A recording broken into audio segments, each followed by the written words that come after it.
Professor Patricia O'Kane from the University of Vermont plans to change the world, and she plans to do this with an unexpected tool: birding.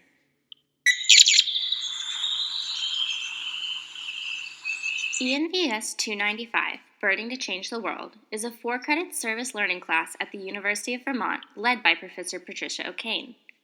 This class is made up of 11 students, mostly juniors and seniors at UVM, mostly environmental studies majors.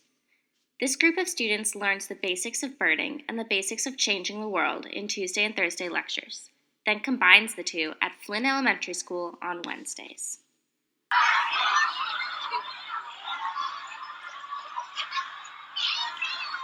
At Flynn, each college student is paired with 1 or 2 4th or 5th grade co-explorers. As a group, they are Nature Club, and they head down to the local nature park, Derway Island. At Derway, they run, they explore, they discover, and they bond. They create connections with each other, with the environment around them, and with the childhood that they are experiencing.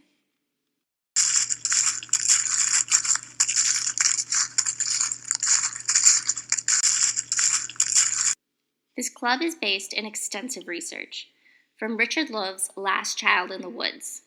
In this book, Love writes, "Nature is reflected on our capacity for wonder. This capacity for wonder is squashed by the criminalization of outdoor play, driven by a growing obsession with order. This dangerous combination of factors leads to what Love calls nature deficit disorder. This is not simply an idea on a page. This is something seen across experts, and many examples show up in today's young students."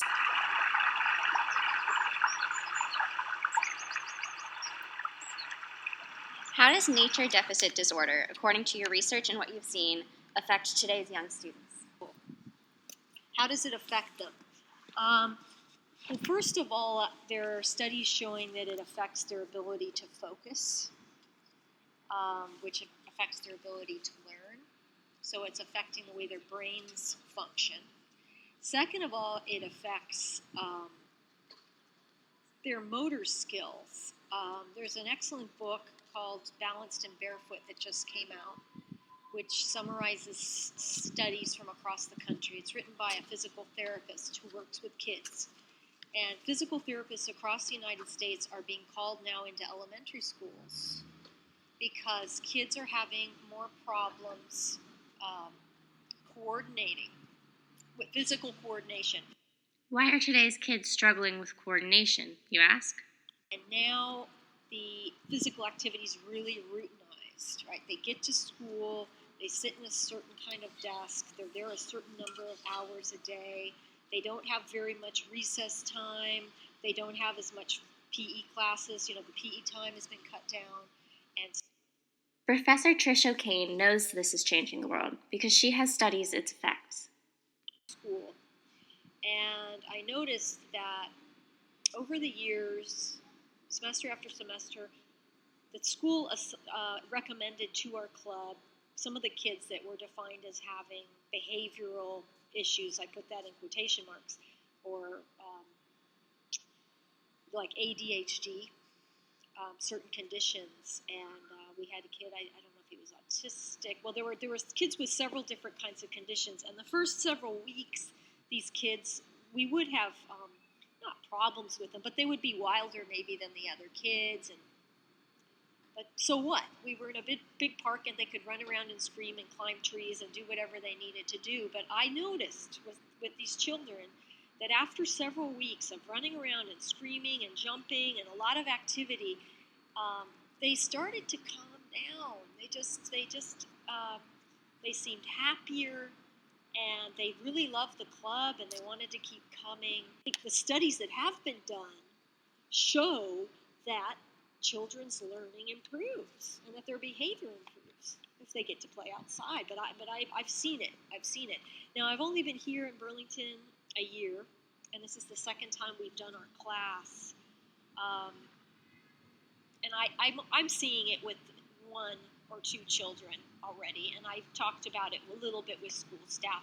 Now, what I don't know is it just our club, Or is it a combination of things, other things happening in the children's lives that are improving their behavior and their well-being? Does the club, this is a question I have for research, future research.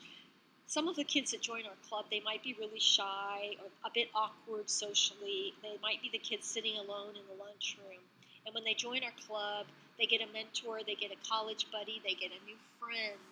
And I am convinced that it helps some of them come out of their shell a little bit. And so does that help them in turn start to do other things? Like maybe they join another club, or maybe they start doing a sport that they wouldn't have tried before. And I watched this last year with a girl at Flynn who never spoke up in class. And she got up at the end of the year after she worked for a semester with Karen, her college mentor, really came out of her shell. At the end of the year, she volunteered to speak in front of the entire school. She spoke in front of 400 kids about Nature Club, showed a PowerPoint, taught all the kids how to make a bird call. And the teachers were flabbergasted. They said, what happened to this kid? And what happened was she had her mentor with her every week, listening to her, building up her confidence. I mean, the school told me they asked, what happened to this girl? What did you all do to her? And I said, I didn't do anything. It was her mentor. So I have seen it recently, and I've seen it over the last 5 years. Through getting the kids out of the classroom and into the woods for unstructured play, Professor Trish O'Kane and ENVS 295 is truly using birding to change the world.